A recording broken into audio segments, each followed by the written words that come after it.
Hello students, last class में हमने Maxwell equation discuss की थी। मैक्सवेल के अकॉर्डिंग एक कंटेनर के अंदर मॉलिक्यूल्स की स्पीड क्या होती है वो हमने डिस्कस किया था। किस रेंज में कितने मॉलिक्यूल्स होंगे वो हम फाइंड आउट कर सकते हैं। URMS, UMPS, U एवरेज, इसके फॉर्मूलेस हमने डिराइव किए थे। नाउ अब हम आते हैं नेक्स्ट क्वेश्चन पर। एक कंटेनर के अंदर जैसे हमें पता है कि मॉलिक्यूल्स कंटिन्यूसली मूव करते रहते हैं और उनकी स्पीड भी अच्छी खासी होती है, तो एक कंटेनर के अंदर पर सेकंड इन मॉलिक्यूल्स के बीच में कितने कोलिजन्स होते होंगे वो अब हम यहां पर फाइंड आउट करना चाहते हैं। तो हेडिंग डालिए, number of bimolecular collisions in a container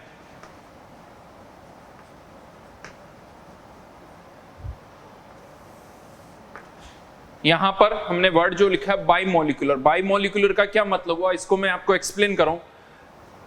ये दो एटम्स एक साथ टकरा रहे हैं, ये एक बाइमॉलिक्यूलर कोलिजन हुआ। लेकिन ऐसे कोलिजन्स भी होंगे जिसमें एक साथ तीन मॉलिक्यूल टकरा रहे होंगे। अब या तो आप इसे ऐसे कह सकते हो ये एक ट्राइमॉलिक्यूलर कोलिजन है, या फिर ये दो, इन दोनों के बीच में एक बाइमॉलिक्यूलर कोलिजन, इन दोनों के बीच में एक बाइमॉलिक्यूलर कोलिजन होगा। यानी इसे हम दो कोलिजन काउंट करेंगे। तो राइट नाउ जो हम काउंटिंग कर रहे हैं वो बाइमॉलिक्यूलर कोलिजन की है। एक साथ तीन मॉलिक्यूल्स कोलाइड करेंगे, ऐसे कितने कोलिजन्स होंगे वो हम काउंट नहीं कर रहे हैं, हम बाइमॉलिक्यूलर कोलिजन्स काउंट कर रहे हैं। ओके, अब यहां पर इस डेरिवेशन, ये फॉर्मूला हमें फाइंड आउट करना है, तो उसके लिए पहले हमें कुछ अजम्पशंस लेने होंगे। तो एक अजम्पशन हम यहां पर ले रहे हैं,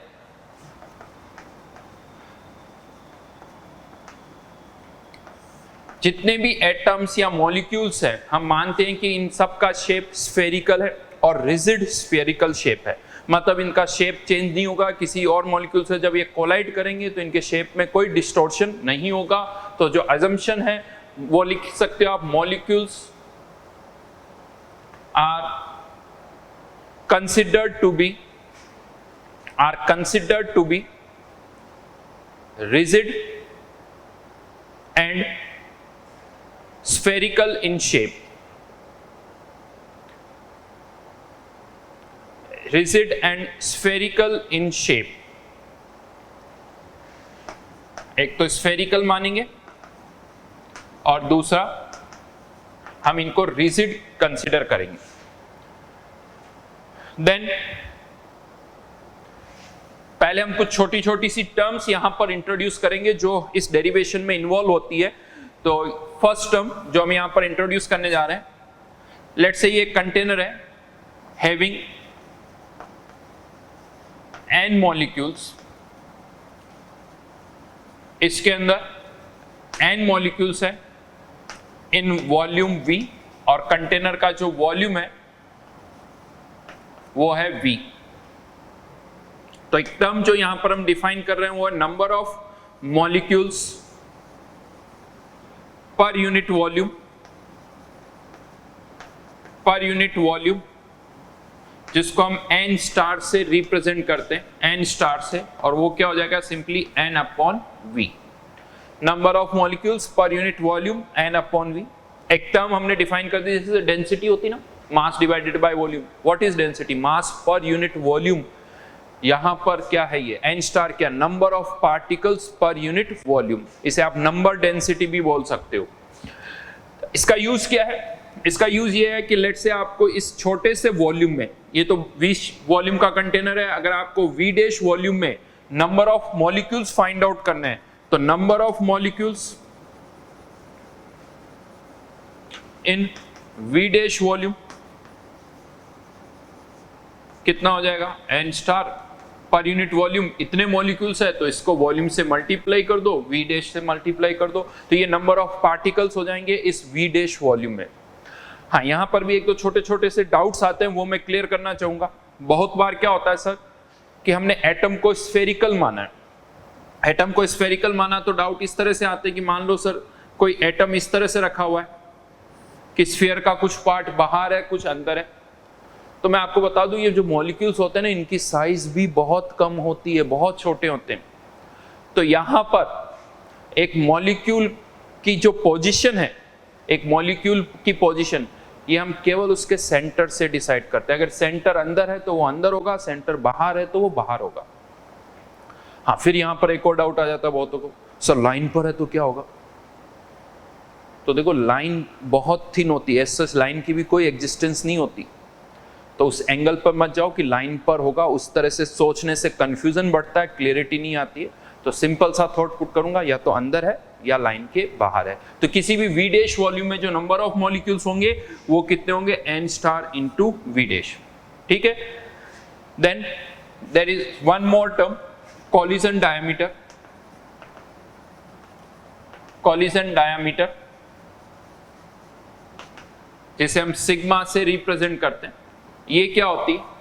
जब भी दो मॉलिक्यूल्स टकराएंगे, उनके बीच की जो डिस्टेंस होती है, दो मॉलिक्यूल्स जब टकराएंगे तो उनके बीच की जो डिस्टेंस होगी उसे हम रिप्रेजेंट करते हैं सिग्मा से। हाँ, अगर एक जैसे मॉलिक्यूल है तो ये भी आर, ये भी आर, तो सिग्मा इक्वल्स टू क्या हो जाएगा? 2r। और डिफरेंट मॉलिक्यूल्स अगर है तो इसकी रेडियस r1, इसकी r2, तो सिग्मा की वैल्यू क्या हो जाएगी? r1 plus r2। क्यों इसे कोलिजन डायमीटर बोलते हैं? तो उसका लॉजिक है कि किसी भी मॉलिक्यूल को किसी और मॉलिक्यूल से टकराना है तो उनके बीच की डिस्टेंस सिग्मा होनी चाहिए। जब डिस्टेंस सिग्मा होगी तब वो दोनों एक दूसरे के साथ कोलाइड करेंगे। और दो एटम्स या दो मॉलिक्यूल्स के बीच में इससे कम डिस्टेंस हो नहीं सकती, और अगर इससे ज्यादा डिस्टेंस है तो उनके बीच में कोई कोलिजन नहीं होगा। अगर जैसे ही डिस्टेंस सिग्मा यानी 2r के इक्वल हुई, they will collide with each other. तो इसीलिए इसे कहा जाता है कोलिजन डायमीटर। ठीक है। तो अब यहां पर ये तो टर्म्स मैंने इंट्रोड्यूस कर दी। हमें पर सेकंड कितने कोलिजन्स हो रहे हैं वो फाइंड आउट करना है। तो अब यहां पर हम एक और अजम्पशन ले रहे हैं। हाँ, ये अजम्पशन कह सकते हो वैलिड अजम्पशन नहीं है, तो इसको मैं स्टार्टिंग में हम कंसिडर करेंगे, बट लेटर ऑन इस अजम्पशन को भी हम रिमूव कर देंगे। But starting to begin with हम ये अजम्पशन यहां पर कंसिडर कर रहे हैं। तो considering that only one molecule in the container is moving.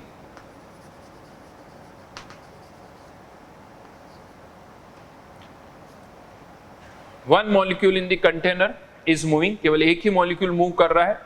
That means all other are at rest, वो मूव नहीं कर रहे हैं। ऑब्वियसली ऐसा नहीं होता, लेकिन अभी हम इसी एजम्पशन को कंसिडर करते हुए डेरिवेशन करेंगे।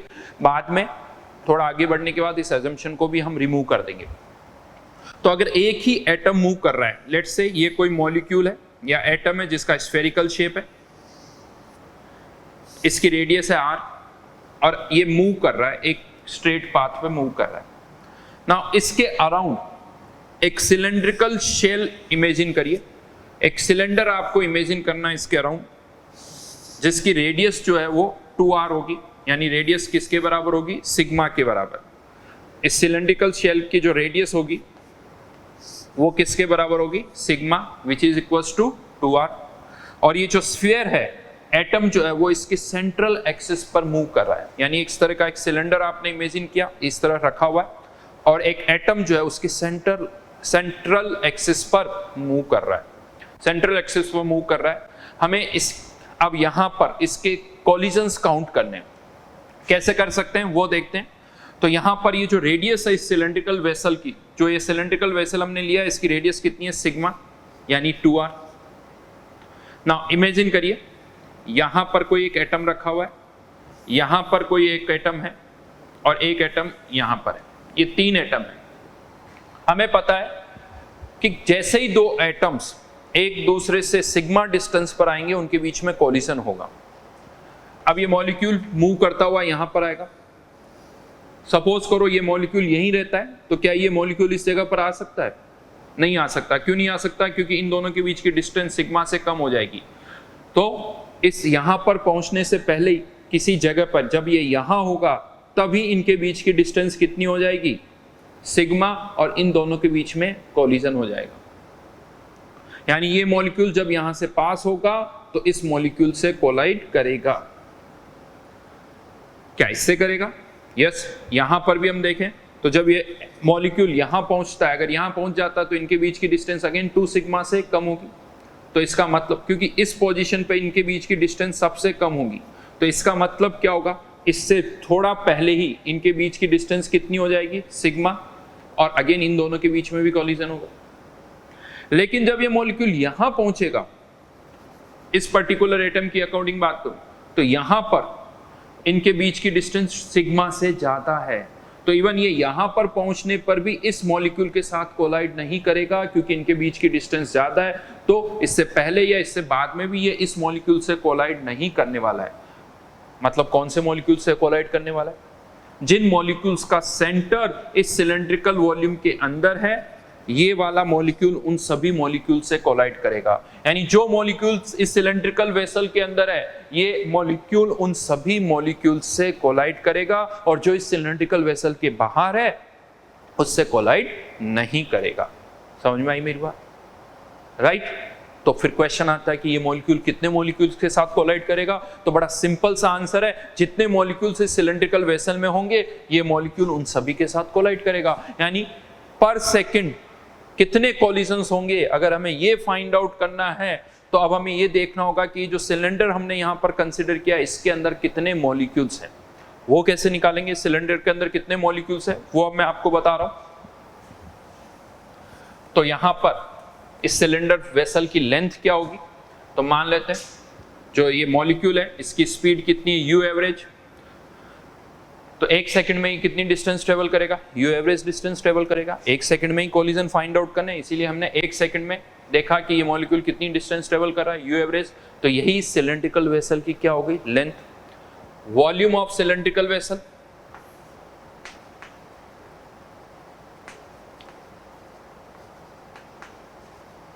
वॉल्यूम ऑफ सिलेंड्रिकल वेसल कितना हो जाएगा? Pi sigma square into you average, pi sigma square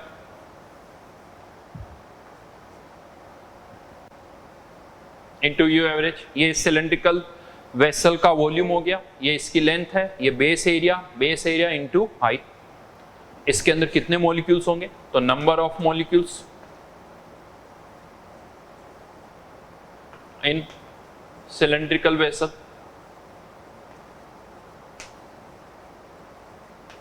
pi sigma square U average into N star. ये इसके अंदर नंबर ऑफ मॉलिक्यूल्स हो गए, और ये मॉलिक्यूल इन सभी मॉलिक्यूल्स के साथ कोलाइड करेगा, तो यही क्या हो गए? नंबर ऑफ कॉलिजन्स पर second by a single molecule. एक मॉलिक्यूल 1 सेकंड में इतने कॉलिजन्स करेगा। ठीक है? लेकिन आप कह सकते हो सर आपने तो यहाँ अजम्पशन लिया था कि एक ही मॉलिक्यूल मूव कर रहा है और बाकी सभी स्टेशनरी है। सर ये तो सही नहीं है। और दूसरा एक और डाउट यहाँ पर ही आता है कि आपने कैसे मान लिया कि ये एक स्ट्रेट पाथ में ही मूव करेगा? हो सकता है कोलाइड करने के बाद इसकी डायरेक्शन इधर हो जाए, इधर हो जाए, इधर हो जाए, बदल जाए।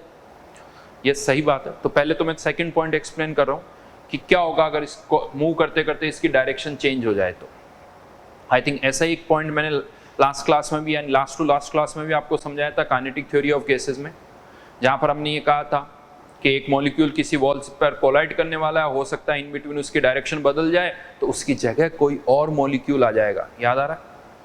उसकी जगह कोई और मॉलिक्यूल आ जाएगा। क्यों? क्योंकि इस वॉल पर जो प्रेशर लगने वाला है वो तो कांस्टेंट, अभी 100 मॉलिक्यूल्स टकरा रहे हैं, तो 1 आवर के बाद भी 100 मॉलिक्यूल्स ही टकराएंगे। तो अगर कोई मॉलिक्यूल अपनी जगह से किसी और डायरेक्शन में चला जाता है तो उसकी जगह कोई और आ जाएगा। तो ये मॉलिक्यूल अगर किसी और डायरेक्शन में चला जाएगा तो इसकी डायरेक्शन में कोई और आ जाएगा। सारे मॉलिक्यूल्स हमारे लिए एक जैसे हैं, तो हमारे लिए कोई डिफरेंस क्रिएट नहीं होगा। तो हम ये मान सकते हैं कि एक स्ट्रेट पाथ में ही ट्रेवल कर रहा है। ठीक है? हाँ, लेकिन ये जो अजम्पशन हमने लिया है कि एक ही मॉलिक्यूल मूव कर रहा है, वो सही नहीं है। अब हम इस अजम्पशन को यहां से हटा रहे हैं। अब हम इस assumption को यहां से हटा रहे हैं। अब मैं मान रहा हूं कि all the molecules are moving, considering all molecules are moving,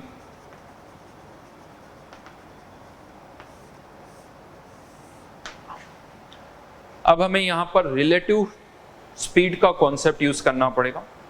relative speed का कॉन्सेप्ट क्या होता है?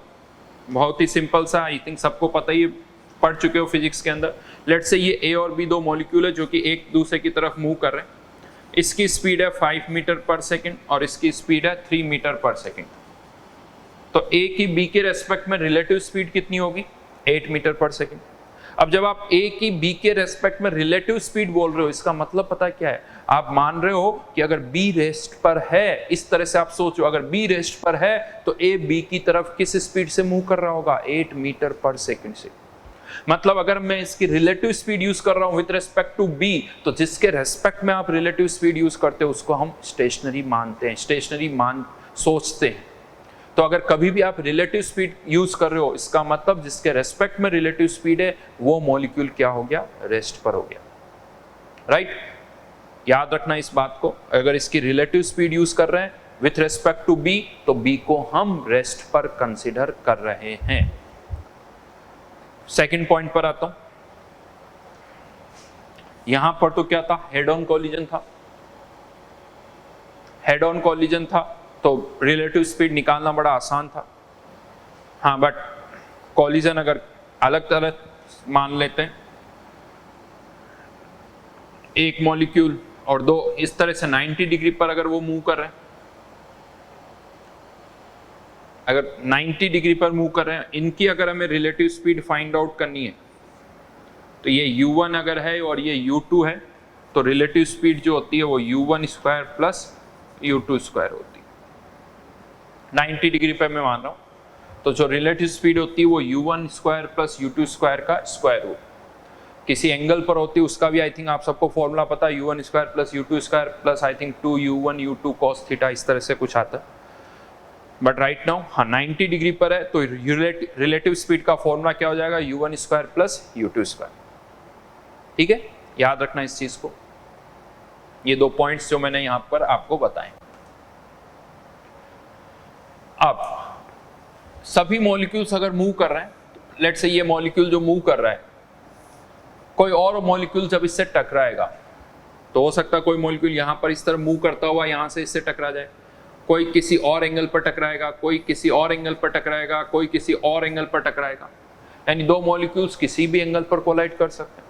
तो दो मॉलिक्यूल्स जो कि एक दूसरे के बीच में कोलाइड कर रहे हैं, उनके बीच का एंगल क्या हो सकता है? तो आई थिंक कह सकता हूं उनके बीच का एंगल 0 से लेके 180 डिग्री तक कुछ भी हो सकता है। 0 से 180 डिग्री तक कुछ भी हो सकता है, या इससे ज्यादा भी हो सकता है, 200 230 नहीं। अगर वो इधर से आ रहा है तो फिर एंगल हम इधर से मेजर करेंगे। दो वेक्टर्स के बीच का एंगल 0 से 180, 0 से पाई ही होता है। हाँ, लेकिन ऐसा नहीं कि ये इसी प्लेन में है। आप इस प्लेन में देख पा रहे हो, इधर से भी मॉलिक्यूल टकराएंगे, ये भी एक प्लेन है, ऊपर से भी मॉलिक्यूल टकराएंगे, इस एंगल से भी मॉलिक्यूल टकराएंगे। तो लेकिन सबका एंगल जो होगा वो 0 से 180 के बीच में ही होगा। तो एक लाइन आप यहां पर लिख सकते हो, 2 molecules कैन कोलाइड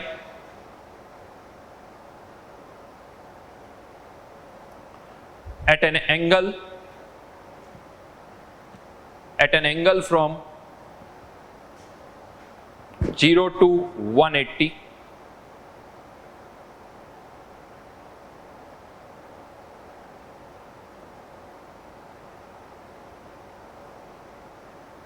0 to 180। हाँ, लेकिन अब क्वेश्चन आता है 0 से 180 में कौन से एंगल से टकराएंगे? कौन से एंगल से टकराएंगे? क्या सारे मॉलिक्यूल्स 10 डिग्री से टकराएंगे, या सारे 20 डिग्री से, या सारे 30, या सारे 40, ऐसा कुछ? क्या आपको ऐसा लगता है? तो ऐसा कोई प्रिफर्ड एंगल तो है ही नहीं। और गैसेस का डिस्ट्रीब्यूशन यूनिफॉर्म है, और डिस्ट्रीब्यूशन यूनिफॉर्म है तो कह सकते हो हर एक एंगल से टकराने की प्रोबेबिलिटी तो सेम होगी। हर एक एंगल से टकराने की प्रोबेबिलिटी सेम होगी। मतलब अगर 10 डिग्री से कोई टकरा रहा है तो 20 डिग्री से भी कोई टकरा रहा होगा, 30 से भी टकरा रहा होगा, 40, 50, 60, 70 सभी से टकरा रहे होंगे। हर एक एंगल से टकराने की जो प्रोबेबिलिटी होगी वो सेम होगी। कोई भी प्रीफर्ड एंगल नहीं है। ऐसा नहीं कि नहीं सर 90 डिग्री मुझे ज्यादा पसंद है, इससे ज्यादा मॉलिक्यूल टकराएंगे, ऐसा है क्या? नहीं। दैट मीन्स 0 से 180 किसी भी एंगल से टकराने की जो प्रोबेबिलिटी है वो सेम है। यानी इसको आप यूं मान सकते हो, अगर 10 मॉलिक्यूल 10 डिग्री से टकरा रहेंगे तो 10 मॉलिक्यूल ऐसे भी होंगे जो 170 से टकराएंगे। 20 मॉलिक्यूल 20 डिग्री से टकरा रहे हैं तो 20 मॉलिक्यूल ऐसे भी होंगे जो 160 से टकराएंगे। तो 0 से 180 हर एक एंगल पर प्रोबेबिलिटी सेम है, तो क्यों ना हम इनका एवरेज एंगल 0 से 180 आ रहा है तो हम एवरेज एंगल कितना मान ले? 90 डिग्री। एवरेज एंगल हम कितना मान सकते हैं? 90 डिग्री। यस, यहां पर हमने मान लिया कि ये जो मॉलिक्यूल्स है वो 90 डिग्री से टकरा रहे हैं। जो एवरेज का कॉन्सेप्ट होता है वही हमने यहां पर लगा दिया, राइट। तो यहां पर जो पहला स्टेटमेंट अभी मैंने लिखवाया था कि दो मॉलिक्यूल 0 से 180 किसी भी एंगल से टकरा सकते हैं, फर्दर उसी में लिखिए प्रोबेबिलिटी ऑफ कोलाइडिंग,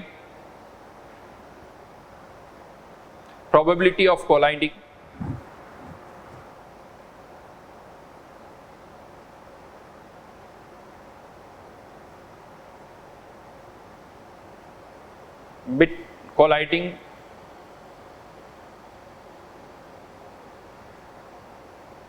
के बजाय लिखिए probability of collision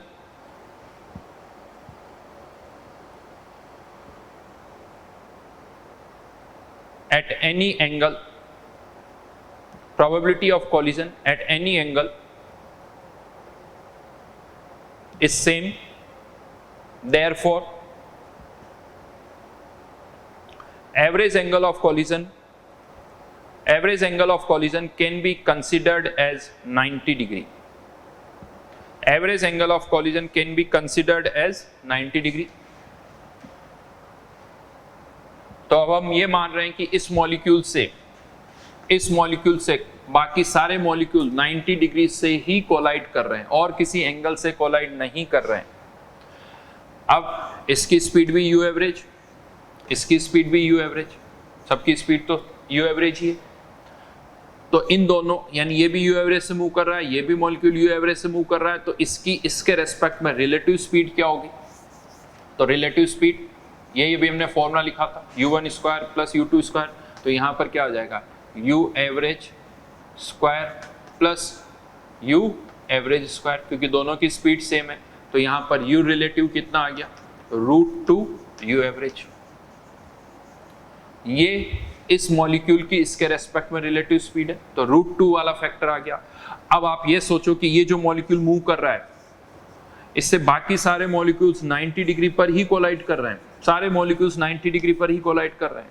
तो इस मॉलिक्यूल की इन सब के रेस्पेक्ट में जो रिलेटिव स्पीड होगी वो √2 एवरेज ही होगी, वो √2 u एवरेज ही होगी। और अगर हम इस मॉलिक्यूल की रिलेटिव स्पीड यूज कर रहे हैं इन सब के रेस्पेक्ट में, तो इसका मतलब हम इन सभी मॉलिक्यूल्स को रेस्ट पर कंसिडर कर रहे हैं, हम इन सभी मॉलिक्यूल्स को रेस्ट पर कंसिडर कर रहे हैं। तो वापस से वही पहले वाला केस आ गया, बस चेंज क्या होगा? इस बार इसकी स्पीड u एवरेज नहीं, अब हमें इसकी स्पीड क्या लेनी होगी? यहाँ पर √2 u एवरेज।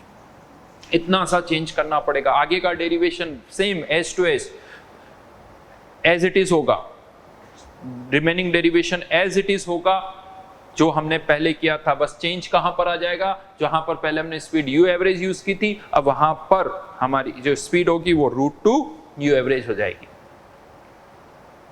समझ में आई मेरी बात? तो अब यहां पर हमें चेंज कहां कहां करना होगा? यहां पर एक √2 वाला फैक्टर आ जाएगा, वॉल्यूम ऑफ सिलेंड्रिकल वेसल लिखो।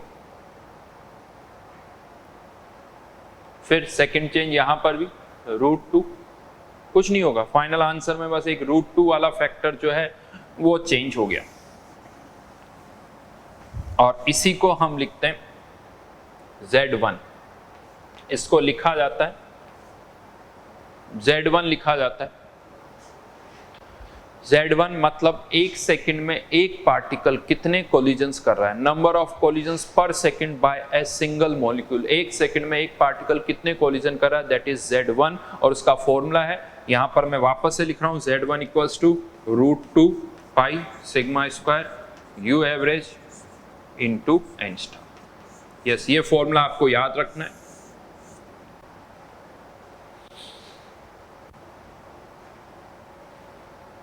हाँ, लेकिन क्वेश्चन ये आता है टोटल नंबर ऑफ कॉलिजन्स कितने होंगे। तो एक पार्टिकल एक सेकंड में कितने कॉलिजन कर रहा है, तो टोटल नंबर ऑफ कॉलिजन्स कितने होंगे,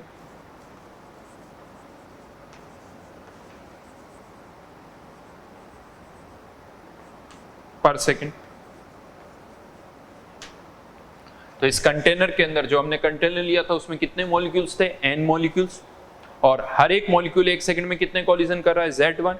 तो n मॉलिक्यूल्स और हर एक मॉलिक्यूल्स कितने कॉलिजन कर रहा है, Z1। तो क्या ऐसा कहते हैं total collisions n into Z1, हाँ या ना, नहीं, n इंटू Z1 नहीं,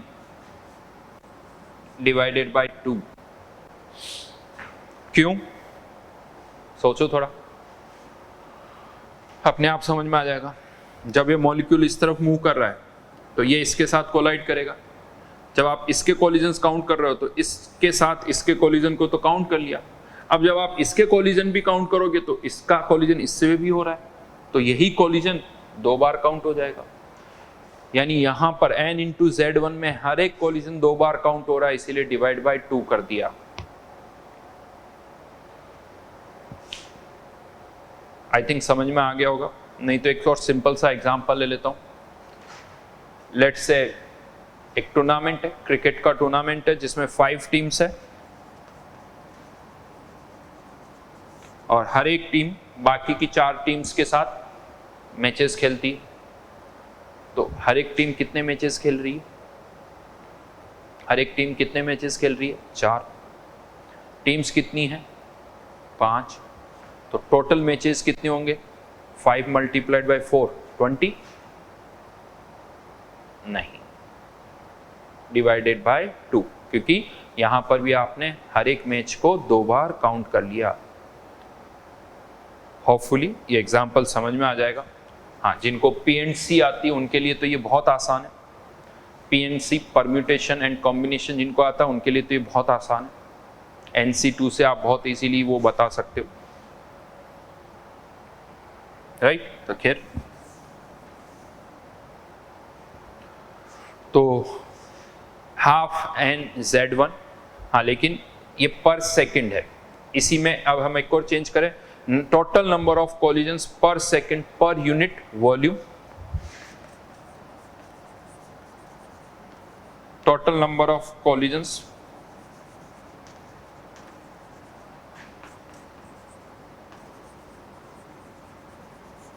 पर सेकंड पर यूनिट वॉल्यूम। तो इसको वॉल्यूम से डिवाइड करना पड़ेगा, तो हाफ वॉल्यूम से डिवाइड कर दिया तो ये भी n स्टार हो गया इंटू Z1, और इसी को हम बोलते हैं कॉलिजन फ्रीक्वेंसी। इसी को बोला जाता है कॉलिजन फ्रीक्वेंसी Z11।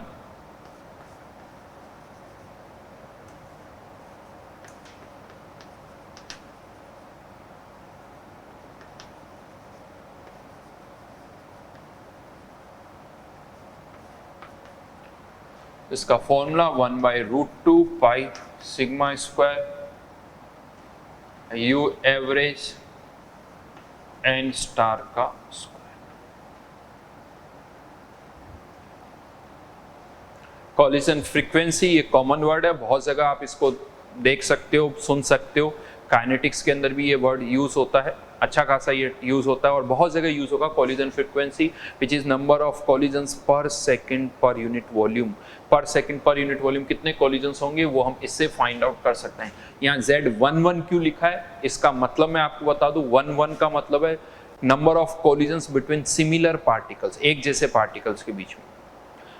Z12 एक और टर्म डिफाइन होती है जिसका मतलब 2 अलग अलग तरह के पार्टिकल्स के बीच में, कंटेनर के अंदर 2 अलग अलग गैसेज हैं तो वहां पर 3 तरह के कॉलिजन्स होंगे। लेट्स से एक कंटेनर में H2 भी है और I2 भी है, तो H2 के मॉलिक्यूल्स आपस में कोलाइड करेंगे, उसे हम कह सकते हैं Z11। I2 के मॉलिक्यूल्स भी आपस में कोलाइड करेंगे, उसके लिए भी फॉर्मूला Z11। लेकिन एक और तरह का कॉलिजन होगा H2 और I2 के बीच में, उसके लिए जो फॉर्मूला रखता है वो होता है Z12। वो अभी हमने डिराइव नहीं किया है, हमने एक ही तरह के पार्टिकल्स के बीच में कॉलिजन का फॉर्मूला डिराइव किया है। वो भी हम कर सकते हैं, ऐसा कुछ नहीं है, वो भी हम डिराइव कर सकते हैं। तो अभी Z11 और Z1 ये फॉर्मूले मैंने डिराइव किए हैं। उससे पहले मैं एक और फॉर्मूला यहाँ पर डिराइव कर रहा हूँ, क्योंकि मोस्टली जो क्वेश्चंस आते हैं उसमें या तो Z11 या Z1 इन्हीं पर क्वेश्चंस बनते हैं। देन इसी से रिलेटेड एक और टर्म डिफाइन की जाती है, मीन फ्री पाथ।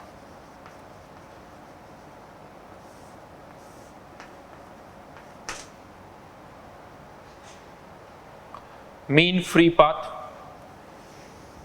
पहले मैं इसको डिफाइन कर देता हूं। एक तो नाम से ही समझ में आ रहा, मीन फ्री पाथ का मतलब क्या है। मीन का मतलब तो एवरेज, फ्री पाथ यानी वो डिस्टेंस जिसमें वो बिना कोलाइड किए हुए मूव कर रहा है। फ्री पाथ यानी बिना कोलिजन के मूव कर रहा है।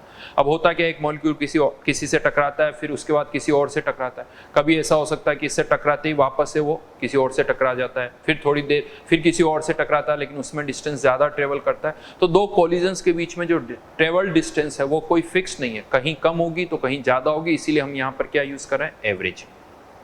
एवरेज डिस्टेंस, इसको आप ऐसे भी कह सकते हो, average distance between two successive collision.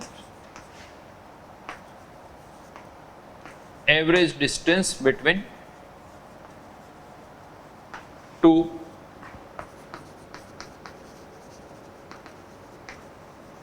successive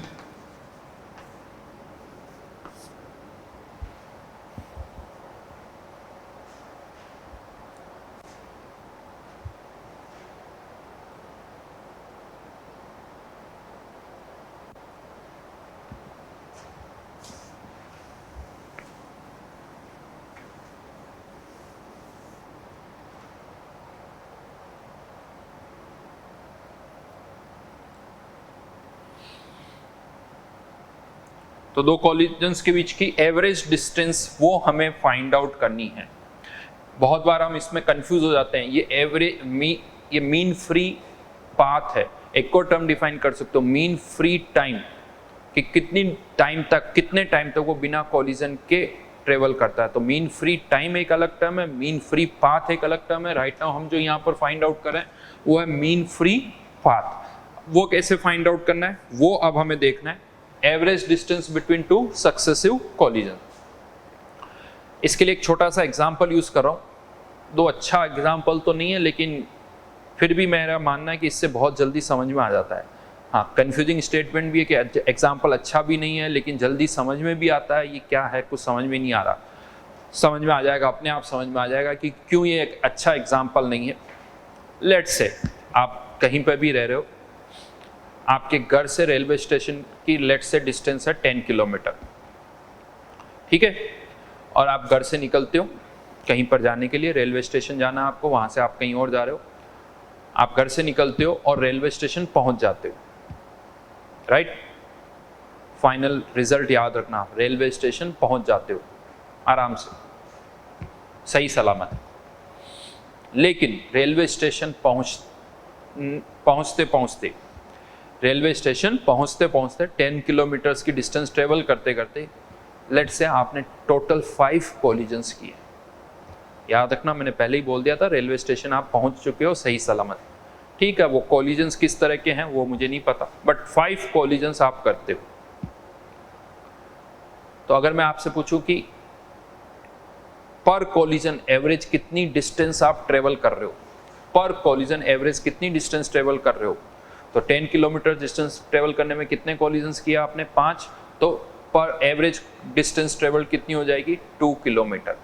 एक कोलिजन के लिए आप एवरेज कितनी डिस्टेंस ट्रेवल कर रहे हो, 2 किलोमीटर। कैसे निकाला, तो distance travelled divided by number of collisions, distance travelled divided by number of collisions. तो एक सेकंड में एक पार्टिकल कितनी डिस्टेंस ट्रेवल कर रहा है, यू एवरेज। और एक सेकंड में एक पार्टिकल कोलिजन भी कितने कर रहा है, Z1। तो distance travelled in 1 second divided by number of collisions in 1 second, यही हमारा क्या हो गया, mean free path. Yes, formula आ गया मीन फ्री पाथ का। वैल्यू चाहो तो पुट कर दो यहाँ पर Z1 की, तो ये फॉर्मूला आ जाएगा 1/√2 pi sigma square u, sorry N star.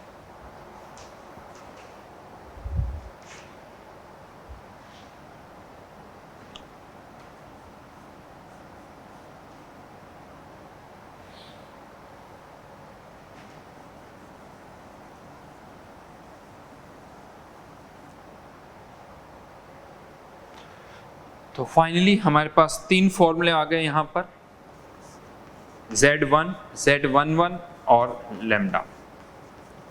इन पर क्वेश्चंस भी अभी हम करेंगे, बट क्वेश्चंस करने से पहले मैं यहाँ पर एक और फॉर्मूला डिराइव करना चाहूँगा Z11 के साथ में। Z12 वाला फॉर्मूला भी मैं यहाँ पर अब डिराइव कर रहा हूँ। ये फॉर्मूले तो है ही है, इसके अलावा एक और फॉर्मूला अब हम डिराइव कर रहे हैं Z12। वैसे एक और पॉइंट में बता दूं, ये जो मीन फ्री पाथ है ना, average distance between two collisions, इसको आप ऐसे भी कह सकते हो, it is just average distance between molecules है। तो यही तो बात है, एक मॉलिक्यूल यहाँ पर, एक मॉलिक्यूल यहाँ पर, कोई और मॉलिक्यूल मूव करा, पहले यहाँ से यहाँ टकराएगा, फिर यहाँ से यहाँ टकराएगा, तो एवरेज डिस्टेंस यानी डिस्टेंस ट्रेवल्ड क्या होगी, ये दोनों मॉलिक्यूल्स के बीच की जो एवरेज डिस्टेंस है। तो mean free path is basically average distance between molecules ही है। उसको ठीक है एक अलग तरह से प्रेजेंट कर दिया गया, but it is average distance between molecules. Now अब हम बात करेंगे Z11 की, सॉरी Z12 की। हाँ, लेकिन इसमें अब कुछ चेंजेस होंगे Z12 में।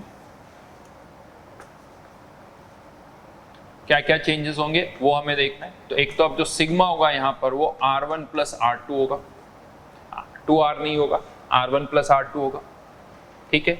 दूसरा, अब यहाँ पर हम एक कंटेनर में ये मान लीजिए कि A और B दो तरह के मॉलिक्यूल्स है, तो 3 तरह के कॉलिजन होंगे, A और A के बीच में, B और B के बीच में, और तीसरा A और B के बीच में।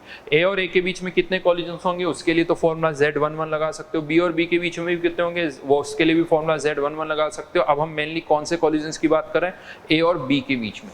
तो यहाँ पर लेट्स से ये A का एक मॉलिक्यूल मूव कर रहा है, और यहाँ पर भी हम ये मान रहे हैं कि B के सभी मॉलिक्यूल्स उससे 90 डिग्री पर ही कोलाइड करेंगे। इसकी स्पीड अब U एवरेज 1 और इसकी स्पीड U एवरेज 2। हाँ, इनकी स्पीड सेम नहीं होगी क्योंकि मॉलिक्यूलर मास अलग अलग है। U एवरेज दोनों की नहीं, U एवरेज 1, U एवरेज 2। तो अब यहाँ पर रिलेटिव स्पीड जो होगी वो U एवरेज 1 का स्क्वायर प्लस U एवरेज 2 का स्क्वायर होगा। U एवरेज का फॉर्मूला पुट कर देते हैं यहाँ पर, तो अंडर रूट आता तो 8RT बाई पाई एम, तो 8RT बाई पाई तो कॉमन आ जाएगा, 1/m1 प्लस 1/m2। और आई थिंक आप सब 1/m1 प्लस 1/m2 को हम एक और पैरामीटर से रिप्रेजेंट करते हैं जिसे हम म्यू से रिप्रेजेंट करते हैं। इसे म्यू से रिप्रेजेंट किया जाता है, जिसे रिड्यूस्ड मास भी बोला जाता है, जिसे रिड्यूस्ड मास भी बोला जाता है। कुछ नहीं किया मैंने यहाँ पर, 1/μ equals to 1/m1 plus 1/m2। तो रिलेटिव स्पीड ये हो गई। अब की बार √2 नहीं आया, √2 U एवरेज नहीं आएगी, U रिलेटिव ही लिखोगे, तो ये √2 वाली टर्म नहीं आएगी। अब A पार्टिकल की स्पीड क्या हो गई, U रिलेटिव।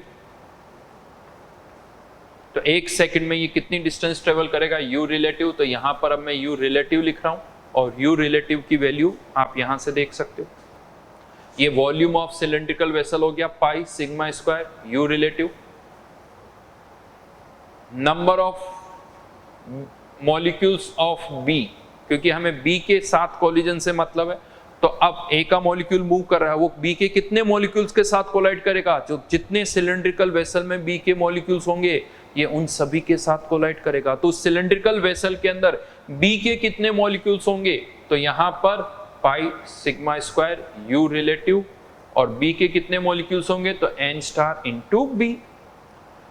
सिलेंडर का volume multiplied by density of B molecules, number density of B molecules, N star B। ठीक है, A का एक मॉलिक्यूल B के इतने मॉलिक्यूल्स के साथ कोलाइड करेगा, तो यहां पर नंबर ऑफ B मॉलिक्यूल, इसको मैं किसके इक्वेट कर सकता हूं, number of collisions by 1 molecule of A with B per second. A के एक मॉलिक्यूल के B के साथ पर सेकेंड इतने कॉलिजन्स होंगे, लेकिन हमें तो टोटल कॉलिजन्स काउंट करना है। तो total collisions between A and B per second,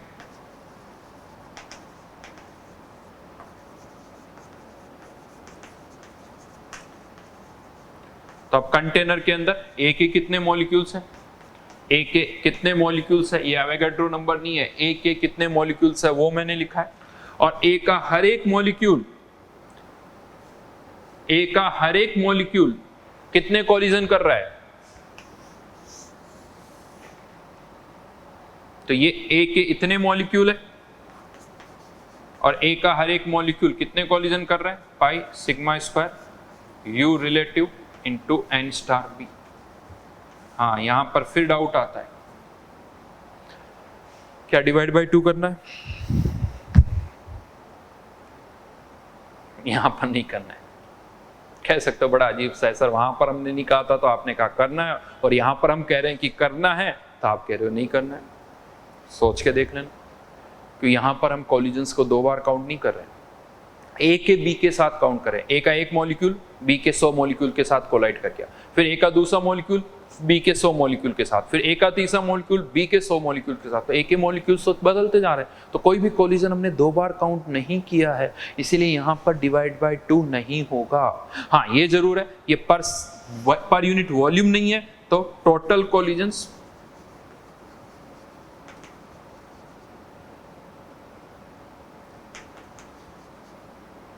पर सेकेंड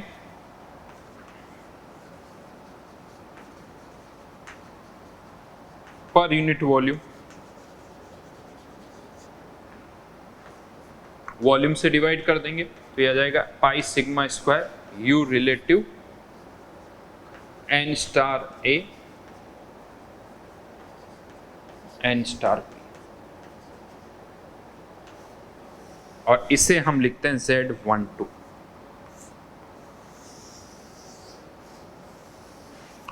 आप में से बहुतों को ऐसा लग रहा होगा कि क्या ये सिलेबस में है या नहीं, तो मैं बता दूं जेई में, जेई एडवांस पर इस पर क्वेश्चन आ चुका है, और इवन एनसीईआरटी में स्टेट्स ऑफ मैटर में तो नहीं, लेकिन काइनेटिक्स चैप्टर के अंदर ये टर्म्स यूज हो रही है। ये सारी टर्म्स जो यहाँ पर मैंने बोली है वो वहाँ पर यूज हो रही है, वहाँ पर ये Z12 वाली टर्म आपको दिखेगी। तो ये कॉन्सेप्ट बहुत जगह इन्वॉल्व है, पता होना चाहिए, फॉर्मूले भी आपको याद रखने हैं कि फॉर्मूला क्या है, तो this is Z12 pi sigma square U relative N star A N star B. हाँ, लेकिन अभी हम ज़्यादा जो अब डिस्कशन करेंगे वो Z11 पर करेंगे, क्योंकि इसमें कैलकुलेशंस और ज़्यादा है, तो मोस्टली अभी जो हम डिस्कशन करेंगे या न्यूमेरिकल्स करेंगे वो Z11 पर ही करेंगे। तो फाइनली फॉर्मूले तो हमने डिराइव कर लिए, अब इन पर क्वेश्चंस कैसे होंगे वो मैं आपको बता रहा हूँ। तो देखिए, लास्ट क्लास में याद करो मैंने आपको यू RMS पर एक क्वेश्चन करवाया था, उसमें भी अच्छी खासी कैलकुलेशन थी, जिसमें भी मैंने डेटा बड़े सिंपल से आपको दिए थे कि मॉलिक्यूलर मास 2 ले लो, टेम्परेचर 300 ले लो, R की वैल्यू 25/3 कर दी, तब भी उसमें कैलकुलेशन थी। सोचो अब यहाँ पर टेम्परेचर 273 केल्विन कर दो, कैलकुलेशन कितनी बढ़ जाएगी। तो यहाँ पर यू एवरेज की टर्म नहीं है, यू एवरेज के अलावा भी और बहुत सारी टर्म्स है, सिग्मा की टर्म्स है जो कि एंगस्ट्रॉम में होगा, N star A N star B, number of particles per unit volume जो कि बहुत सारे होते हैं, 10⁻20 25 इस रेंज में होते हैं। तो यहाँ पर कैलकुलेशन जो है वो बहुत ज़्यादा होती है, तो इस तरह के क्वेश्चंस के तो चांसेस बहुत कम है। हाँ, लेकिन मैं आपको जस्ट एक आइडिया दे दूँ कि एक कंटेनर अगर आप ले रहे हो जिसका वॉल्यूम 1 लीटर है और उसके अंदर 1 मोल आपने कोई गैस डाल दी, जिस मान लो हाइड्रोजन ऑक्सीजन कोई भी एक गैस डाल दी, 1 लीटर कंटेनर 1 मोल कोई गैस आपने डाल दी, टेम्परेचर वही 300 केल्विन के आसपास है, और आप सोच रहे हो कि यार पर सेकंड कितने कोलिजन्स हो रहे होंगे। कुछ भी नॉर्मल सा डेटा लेके आप सॉल्व कर लेना, लेकिन मैं आपको जस्ट एक आइडिया दे रहा हूँ। नंबर ऑफ कोलिजन्स 10⁻32 33 के आसपास होते हैं, 10⁻32 33 के आसपास, यानी 1 मोल से भी बहुत ज़्यादा कोलिजन, जबकि 1 मोल सब्सटेंस है, लेकिन नंबर ऑफ कोलिजन्स इतने ज़्यादा क्यों हो रहे हैं? क्योंकि उन सब की स्पीड बहुत ज़्यादा है, उन सब की स्पीड बहुत ज़्यादा है, जैसा हमने लास्ट क्लास में देखा था, इसीलिए पर सेकंड जो नंबर ऑफ कोलिजन्स होते हैं वो बहुत सारे होते हैं। ये जस्ट मैंने आपको एक आइडिया इसलिए दिया है ताकि कभी भी आप कैलकुलेट करो तो आपको समझ में आए कि रेंज इस तरह से होनी चाहिए। ठीक है, खैर वो हम निकाल सकते हैं, डेटा अगर सामने हो, शीट में 1-2 क्वेश्चन है, अभी मैं इसलिए नहीं करवा रहा हूँ क्योंकि उसमें कैलकुलेशन बहुत ज़्यादा होती है। तो फिर आप कह सकते हो इसका मतलब फिर तो सर क्वेश्चन आएंगे ही नहीं, क्वेश्चन तो आएंगे बट इस तरह से नहीं आएंगे। क्वेश्चन पता किस तरह से आएंगे कि टेम्परेचर डबल कर दिया, बताओ क्या होगा, वॉल्यूम डबल कर दिया क्या होगा, प्रेशर हाफ कर दिया क्या होगा, इस तरह के क्वेश्चंस आएंगे। प्रेशर, वॉल्यूम, टेम्परेचर में चेंज करने पर Z1 में क्या चेंज हो रहा है, Z11 में क्या चेंज हो रहा है, लैम्डा में क्या चेंज हो रहा है, क्योंकि इससे क्या होगा कि आपको रेशियो लेना और जिससे कैलकुलेशन जो है वो कम हो जाएगी। तो यहाँ पर हेडिंग डालिए, effect of temperature, pressure, volume on, effect of temperature, pressure, volume on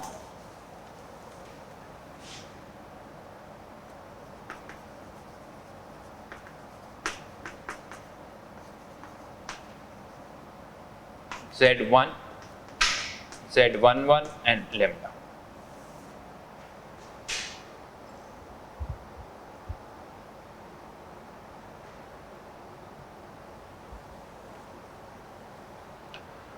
कैसे निकालेंगे, चलिए बताता हूं। तो यहां पर पहले एक दो पॉइंट्स और है। एन स्टार, एन स्टार को अभी हमने कैसे फाइंड आउट किया था, N upon V, N upon V. इसको अब मैं थोड़ा अलग तरह से, इसको हम प्रेशर और टेम्परेचर से भी रिलेट कर सकते हैं। इसको प्रेशर और टेम्परेचर से कैसे रिलेट कर सकते हैं वो मैं बता रहा हूं आपको। तो यहां पर एन, वी को मैं लिख सकता हूं N R T by P, ठीक है। और ये जो एन है, नंबर ऑफ मोल्स, ये कैसे आता है, N divided by Avogadro number, ऐसे ही आता है। तो ये एन से एन कैंसिल आउट हो गया। और ये जो आर है, आर डिवाइडेड बाय एन है, इस एन को इसके नीचे लिखा जाए तो क्या आ जाएगा, पी बाई के टी, जिसे के को हम क्या बोलते हैं, बोल्ट्जमैन कांस्टेंट। तो N star equals to P by K T. तो यहाँ पर एन स्टार आप वॉल्यूम से फाइंड आउट कर रहे हो, नंबर ऑफ पार्टिकल से फाइंड आउट कर रहे हो, यहाँ पर हम प्रेशर और टेम्परेचर से फाइंड आउट कर रहे हैं। तो ये डेटा पर बेस्ड है, कुछ नहीं। अगर प्रेशर टेम्परेचर दे रखा तो आप यहाँ से एन स्टार निकाल सकते हो, और वॉल्यूम और नंबर ऑफ मॉलिक्यूल्स दे रखे हैं तो आप यहाँ से भी निकाल सकते हो। राइट नाउ हम चाहते हैं कि सारे पैरामीटर्स को हम प्रेशर टेम्परेचर की टर्म में पुट कर दे, तो एन स्टार को तो आप पी बाई के टी लिख सकते हो। अब यू रिलेटिव की मैं, यू एवरेज की अगर मैं बात करूं तो यू एवरेज क्या होता है, formula 8 R T by pi M. M constant है, आर कॉन्स्टेंट है, तो ये जो यू एवरेज है ये आप कह सकते हो टेम्परेचर के स्क्वायर रूट के डायरेक्टली प्रोपोर्शनल होता है। तो अब Z1 की मैं बात करता हूं, तो Z1 के जो फॉर्मूले में है √2 पाई सिग्मा स्क्वायर, ये सब तो कांस्टेंट है, √2 पाई सिग्मा स्क्वायर कांस्टेंट है। यू एवरेज की टर्म आएगी जो कि स्क्वायर रूट ऑफ टेम्परेचर के डायरेक्टली प्रोपोर्शनल है, और N star P by T के डायरेक्टली प्रोपोर्शनल है। तो यहाँ पर Z1 जो है is directly proportional to P upon √T, यानी प्रेशर और टेम्परेचर के साथ वो इस तरह से वेरी कर रहा है। Z11 में क्या होगा, बाकी सारी टर्म्स वही है, ये सब आप लिख लीजिए, अपने आप समझ सकते हो। Z11 में कहाँ चेंज आता है, एन स्टार का स्क्वायर हो जाता है, बाकी यू एवरेज ही आता है वहां पर। तो Z11 जो है √T P square upon T square, proportionality लिख रहा हूँ इसीलिए के को बोल्ट्जमैन कांस्टेंट को मैं यहाँ पर नहीं लिख रहा हूँ। तो Z11 जो होगा वो हो जाएगा पी स्क्वायर अपॉन टी की पावर 3/2। और जहां तक हम लेमडा की बात करें तो लेमडा में तो यू एवरेज की तो टर्म है ही नहीं, केवल डिनोमिनेटर में एन स्टार की टर्म है, तो lambda is directly proportional to, denominator में एन स्टार है तो T अपॉन पी।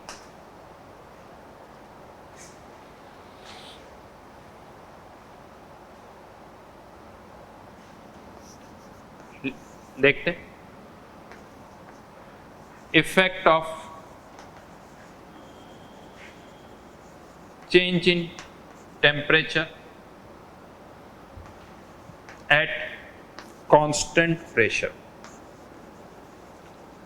अभी नॉर्मल वे में सोचो, इस फॉर्मूले से मत सोचो, जनरल आपको क्या लगता है, टेम्परेचर बढ़ा रहे हैं एट कांस्टेंट प्रेशर, क्या फील आता है, नंबर ऑफ कॉलिजन्स, यस बढ़ेंगे ऐसा लगता है, क्योंकि स्पीड बढ़ रही होगी तो नंबर ऑफ कॉलिजन्स भी बढ़ रहे होंगे, लेकिन ऐसा नहीं है। क्यों नहीं है, पहले तो इन फॉर्मूले से फाइंड आउट करते हैं। तो अगर आपने प्रेशर को कांस्टेंट रखा हुआ है P कांस्टेंट है और टेम्परेचर आप बढ़ा रहे हो, मतलब डिनोमिनेटर की टर्म बढ़ा रहे हो, तो as temperature increases Z1 decreases. Even अगर हम बात करें Z11 की तो वो भी डिक्रीज हो रहा है, Z11 भी डिक्रीज हो रहा है। हाँ, लेमडा जरूर बढ़ रहा है, लेमडा जरूर बढ़ रहा है। ऐसा क्यों? तो ऐसा इसलिए क्योंकि अगर आपने प्रेशर को कांस्टेंट रखा हुआ है, टेम्परेचर बढ़ा रहे हो, तो क्या और कुछ भी चेंज हो रहा है? यस, वॉल्यूम चेंज हो रहा है। ऐसा नहीं कि वॉल्यूम चेंज हो, तो जैसे जैसे आप टेम्परेचर बढ़ा रहे हो कंटेनर का वॉल्यूम भी बढ़ रहा है। यानी ऐसा सोचो एक कंटेनर में पिस्टन लगा हुआ है, कंटेनर में पिस्टन लगा हुआ है, तभी क्या रहेगा? प्रेशर कांस्टेंट रहेगा। अब आप टेम्परेचर बढ़ा रहे हो तो साथ में वॉल्यूम भी बढ़ रहा है, यानी स्पीड बढ़ रही है, लेकिन मॉलिक्यूल्स के बीच की डिस्टेंस भी बढ़ रही है, मॉलिक्यूल्स के बीच की डिस्टेंस भी बढ़ रही है। इसीलिए नंबर ऑफ कॉलिजन्स बढ़ नहीं रहे हैं, नंबर ऑफ कॉलिजन्स कम हो रहे हैं। ऐसा इसलिए भी मैं कह सकता हूँ क्योंकि टेम्परेचर को अगर आपने 4 टाइम्स किया तो वॉल्यूम 4 टाइम्स हो जाएगा, टेम्परेचर को 4 टाइम्स किया तो वॉल्यूम 4 टाइम्स हो जाएगा, लेकिन स्पीड जो है वो 4 टाइम्स नहीं, वो केवल 2 टाइम्स होगी स्पीड, क्योंकि स्क्वायर रूट ऑफ टेम्परेचर के प्रोपोर्शनल होती है। तो जितनी स्पीड नहीं बढ़ी उससे ज्यादा क्या बढ़ गया? वॉल्यूम बढ़ गया। इसीलिए नंबर ऑफ कॉलिजन्स बढ़ नहीं रहे, नंबर ऑफ कॉलिजन्स कम हो रहे हैं। तो टेम्परेचर बढ़ाने पर, हाँ याद रखना, फिर से बोल रहा हूँ, एट कांस्टेंट टेम्परेचर है ये, कांस्टेंट प्रेशर, टेम्परेचर बढ़ाने पर Z1 Z11 कम होंगे और लेमडा बढ़ेगा। और लेमडा क्यों बढ़ेगा? सीधा सीधा आप कह सकते हो क्योंकि कंटेनर का वॉल्यूम बढ़ाओगे तो लेमडा भी बढ़ेगा। लेमडा के लिए तो बड़ा सिंपल सा है, वॉल्यूम बढ़ेगा तो लेमडा बढ़ेगा, वॉल्यूम कम होगा तो लेमडा कम होगा, और वॉल्यूम कांस्टेंट है तो लेमडा भी कांस्टेंट रहेगा। हाँ, लेकिन यही आप temperature, effect of temperature, effect of temperature at constant volume, constant volume पर अगर आप देखोगे, अब वॉल्यूम कांस्टेंट है, pressure is directly proportional to temperature. At constant volume pressure is directly proportional to temperature. तो Z1, अब यहां पर Z P की जगह मैं क्या लिख सकता हूं? T। तो Z1 is directly proportional to root T, Z11 is directly proportional to, again ये भी रूट T, इसकी जगह T लिख दिया तो T स्क्वायर अपॉन T की पावर 3/2। और जहां तक हम लेमडा की बात करें, लेमडा क्या था? T/P, और P की जगह T लिख दिया तो लेमडा क्या आ गया? कांस्टेंट। जैसा अभी मैंने कहा ही था, वॉल्यूम कांस्टेंट है तो लेमडा भी कांस्टेंट रहेगा। लेकिन हाँ, यहां पर एज टेम्परेचर इंक्रीजेस, इस कंडीशन पे eight constant volume Z1 increases, Z11 increases, but lambda क्या रहेगा? कांस्टेंट। इसी तरह के क्वेश्चंस आएंगे, टेम्परेचर 4 टाइम्स कर दिया, 8 टाइम्स कर दिया, वॉल्यूम 2 टाइम्स कर दिया, मोल्स चेंज कर दिया, इस तरह के कुछ क्वेश्चंस हो सकते हैं। तो फॉर्मूले याद रखिए, रेशियो आपको लेना होगा, रेशियो लेकर हम इजीली सॉल्व कर सकते हैं। तो क्वेश्चंस ज़्यादा कॉम्प्लिकेटेड नहीं होंगे, इजीली आप कर सकते हो। एक क्वेश्चन मैं आपको यहाँ पर दे रहा हूँ,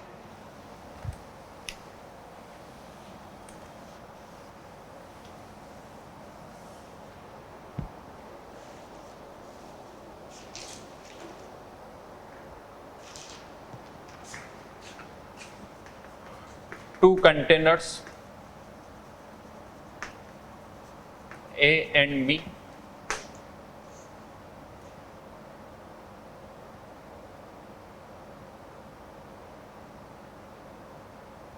contains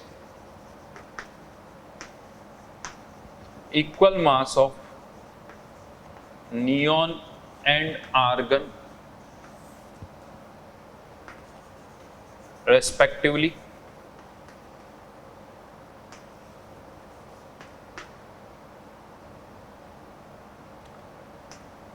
Ratio of volume is 3:1 and temperature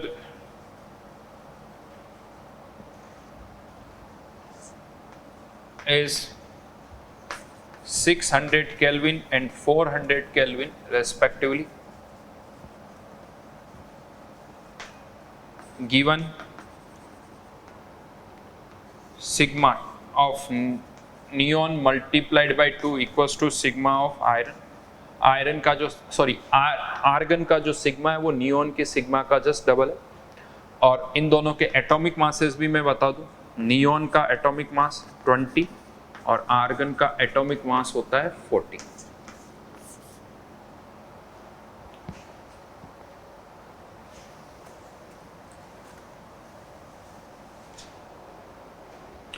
find ratio of moles, सब A:B में ही करना है। Ratio of moles in container A:B। Second, ratio of N star. Third, ratio of pressure.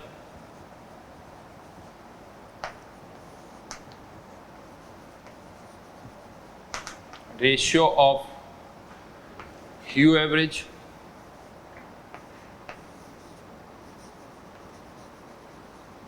ratio of kinetic energy per mole,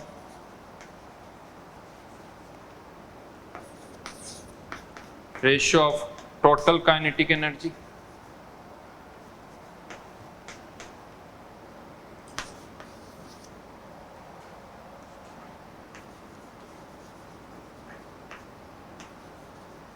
ratio of UMPS, ratio of Z1, ratio of Z11 and ratio of lambda.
Volume 3:1 के ratio में है।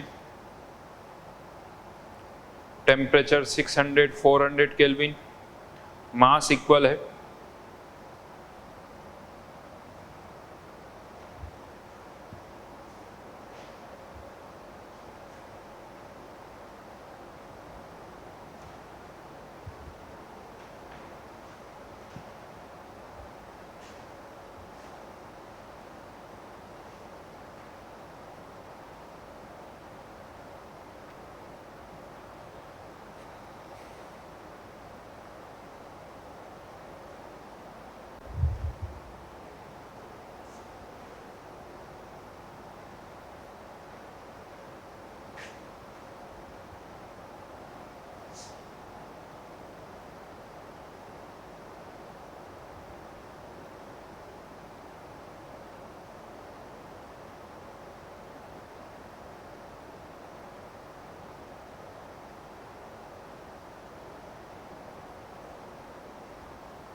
I think आसान है। Answers मैं बता देता हूँ। 2:1। Logic बड़ा सिंपल सा है। कंटेनर ए, कंटेनर बी, 40 ग्राम मान लीजिए, इसका भी 40 ग्राम है, इक्वल मास है, इसका भी 40 ग्राम मान लेता हूँ, लेकिन इसके मोल्स आ जाएंगे 2 मोल्स और इसका 1 मोल।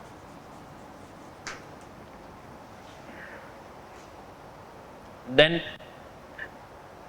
ratio of n star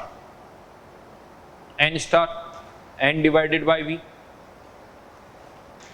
n divided by v, तो इसके तो 2 मोल है तो ट्वाइस n है, इसका n है, लेकिन वॉल्यूम भी अलग अलग है, तो यहाँ पर ट्वाइस n है, यहाँ पर n है, वॉल्यूम का रेशियो 3:1।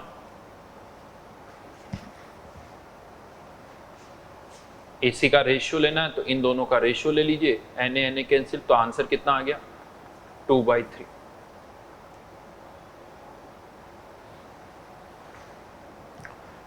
प्रेशर का रेशियो निकालना है, PV इक्वल्स टू nRT लगा दीजिए। अब मैं आंसर लिख रहा हूं, PV इक्वल्स टू nRT से आ जाएगा, या P/KT से भी निकाल सकते हैं, n star equals to P/KT, क्योंकि n स्टार का रेशियो पता है।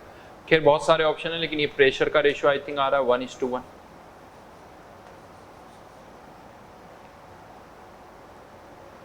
प्रेशर का रेशियो 1:1। U एवरेज का रेशियो, अब U एवरेज टेम्परेचर पे भी डिपेंड करता है और मॉलिक्यूलर मास पर, इसको हटा रहा हूं। तो U एवरेज जो है टेम्परेचर के डायरेक्टली प्रोपोर्शनल और मॉलिक्यूलर मास के इनवर्सली प्रोपोर्शनल है। तो यहां पर फर्स्ट कंटेनर का temperature 600 divided by 20 molecular mass, दूसरे का टेम्परेचर 400 डिवाइडेड बाय 40, ये कितना आ गया 30, ये कितना हो गया 10, √30/10, मतलब रेशियो लेने पर दोनों स्क्वायर रूट में चले जाएंगे, 30/10 √3:1। काइनेटिक एनर्जी पर मोल का फॉर्मूला मैंने लिखवाया था आपको, पर मोल का फॉर्मूला तो होता है 3/2 RT। ये केवल किस पे डिपेंड करी, टेम्परेचर पर। जिसका टेम्परेचर ज्यादा 1 मोल उसी की काइनेटिक एनर्जी 1, जिसका टेम्परेचर ज्यादा उसी के 1 मोल की काइनेटिक एनर्जी ज्यादा होगी। तो ये किस रेशियो में आ जाएगा, टेम्परेचर किस रेशियो में है 3:2, तो ये भी 3:2 के रेशियो।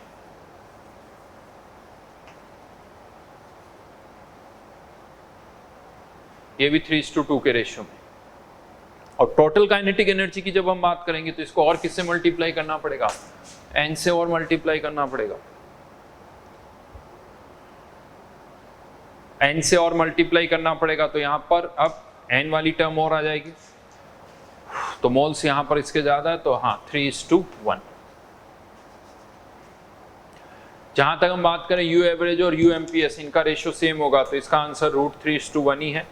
इनके आंसर्स में लिख देता हूं, 1:2 √3, 1:3 √3, और इसका आंसर 6:1। सिग्मा दे रखा है, उसको पुट कर दो, आ जाएगा। तो this is about number of bimolecular collisions, कितने collisions per second per unit volume होंगे, वो सब हमने यहाँ पर डिस्कस किया। तो यहाँ पर स्टेट्स ऑफ मैटर का एक पार्ट जो है, चैप्टर का एक पार्ट कंप्लीट हो जाता है, आइडियल गैस।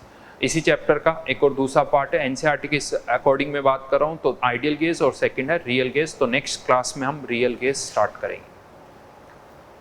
Thank you.